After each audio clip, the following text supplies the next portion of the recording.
Fire crews from all across southern Oregon now heading to LA to fight these fires. They've mobilized 60 engines and 240 firefighters for a 14-day mission. The Oregon State Fire Marshal mobilizing 3 more structural strike teams in Southern California from the Oregon Fire Service. Cal Fire from Siskiyou County also assisting, sending engines and personnel to help manage the fires. These folks, they're eager to go help, but also there's a lot of sacrifices that go into that. So they're leaving their families behind, so you have moms and dads and kiddos, it's a lot that goes into this. Firefighters are eager to help. Leaving their families for 2 weeks is a tough sacrifice. Their dedication does reflect the support they received during the 2020 fires. Plus, the Oregon Department of Forestry says they're sending crews to the fire. ODF firefighters driving these ODF fire trucks you see on your screen to fight the fires burning between Malibu and Santa Monica. 5 ODF Southwest crews are going to Southern California this morning. And now we're going to check in with Sarah. Sarah, we said, that overnight firefighters said they got a good handle on things, and immediately you said, well, winds are picking up again. Yeah, the Santa Ana winds were a little bit nicer last night compared to the past few. But after we do see sunrise, it does look like gusts do pick up a bit, and we'll see more rounds today of those gusty wind conditions, even as we're heading into those overnight hours. Now, as we head it late into the day on Friday, that's likely when we'll see some improvements to those wind gusts, looking for some better conditions as we're heading into Saturday. But like I mentioned, those Santa Ana winds, we're not too familiar with them in our area, but when we get that high pressure building off east of the Sierras, and then we'll get that air to be pushing down through those mountains, compressing and heating up as it does move down. Now, as it does move through those mountains, picking up some great speed, drying out even more and causing those very strong off-flow winds that we saw those gusts up to about 100 miles per hour on top of the already very dry conditions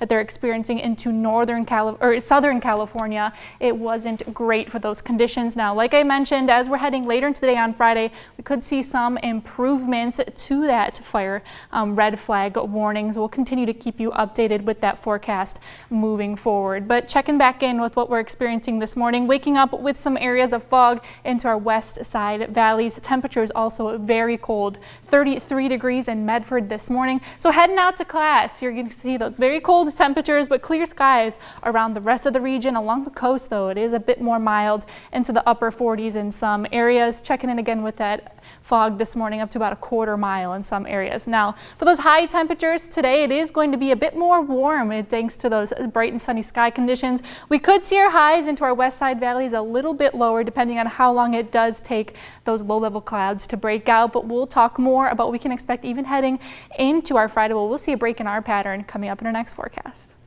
All right, thank you, Sarah. And there are many of us who are from the LA area, but our very own NewsWatch 12's Rocky Walker did live there for about 5 years before moving here. Yeah, I know everyone has been checking in on family and friends in the LA area, and he checked in on those who are experiencing the devastation firsthand. These are photos and videos that were sent to me from those in the area. With huge flames engulfing parts of Los Angeles County, leaving thousands to evacuate, and many more are facing conditions where they have to leave at a moment's notice. My power went out for a few hours, and I have all my camping gear, so I just got it all together, had all my portable batteries charged. I got my cat stuff ready to make sure to take my animals, and then I got all my personal documents, so I packed it all in the car, and I'm getting ready to leave soon. With lifelong residents saying that this type of widespread event isn't normal for this time of year, bringing worry for what's next. It's January and it's not Santa Ana wind season.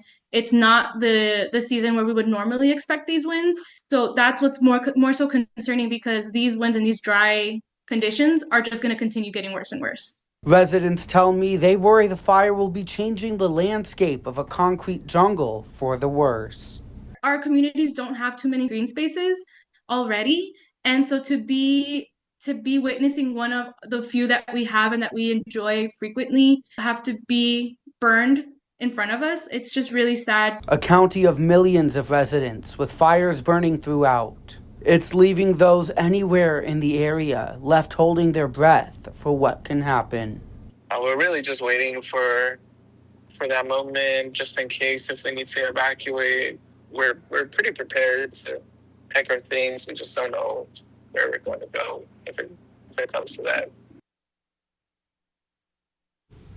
Oregon Department of Forestry and Oregon State University released the final Oregon wildfire hazard map.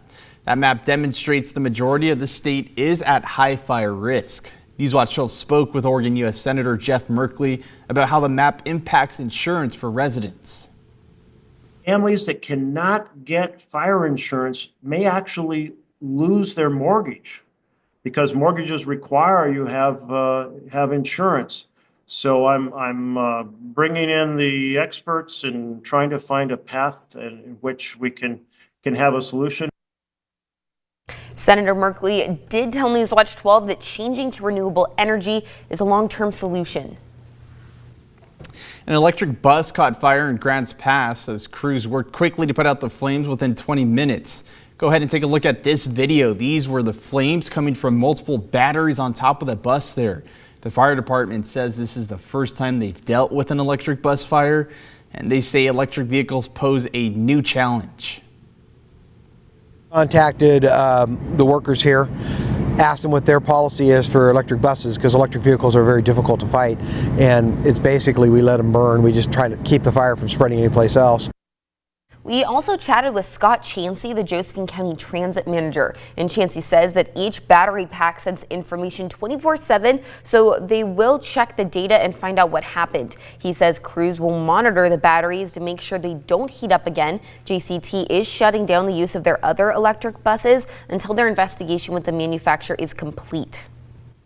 Heading out the door today in the Rogue Valley, it is very cold and also very foggy. We'll be dealing with this fog as we're heading throughout the morning, very similar to what we experienced yesterday, but around the rest of the region, waking up with clear skies, and we'll continue to see that as we're heading throughout the day. But taking a closer look at the next 3 days into the Rogue Valley, a weak system moving in on our Friday will help cool temperatures down a bit.